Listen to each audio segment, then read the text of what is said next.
La CAN Cameroun 2021, l'envers du décor.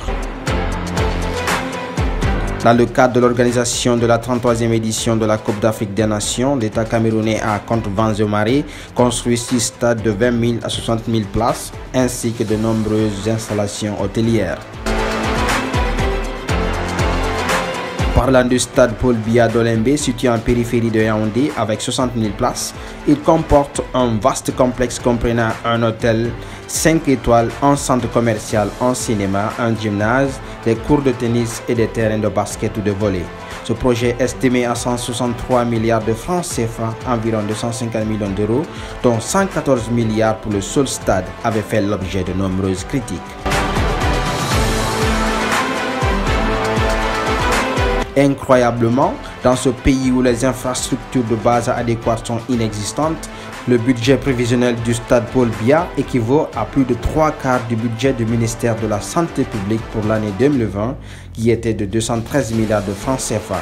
À quoi a servi toutes ces dépenses dans le cadre de l'amélioration des conditions de vie du peuple camerounais?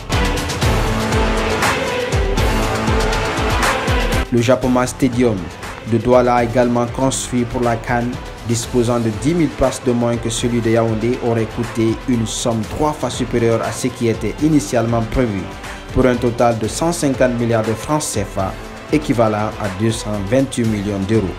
Pitoyable, n'est-ce pas? Par ailleurs, la dette extérieure du Cameroun a explosé et inquiète de nombreux bailleurs. Pour le Fonds monétaire international, le Cameroun court un risque élevé de surendettement. La Caisse autonome d'amortissement a elle-même reconnu que le risque de surendettement du Cameroun est passé de modéré à élevé. Ceci dans un pays où la crise de Covid-19 aurait entraîné une augmentation du taux de l'extrême pauvreté, passant de 24,5% en 2019 à 25,3% en 2021. Sans oublier que le Cameroun est classé 149e sur 180 pays dans l'indice de perception de la corruption 2020 établi par Transparency International. De l'autre côté, on se pose la question que vont devenir ces gigantesques infrastructures sportives après cette CAN.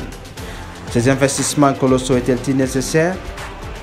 Ce fonds n'aurait pas mieux servi dans les domaines de l'éducation et de la santé? Un pays où il y a un grand déficit d'infrastructures routières. Pour la petite histoire, on se rappelle bien que le Gabon est tombé dans un coma sportif après la CAN 2017, au point où il n'arrive pas à organiser les championnats nationaux depuis plus de 2 ans maintenant. Malheureusement, ces édifices ont été abandonnés sans entretien. Les stades sont devenus aujourd'hui de véritables foyers du bazar où herbes et arbustes ont trouvé refuge.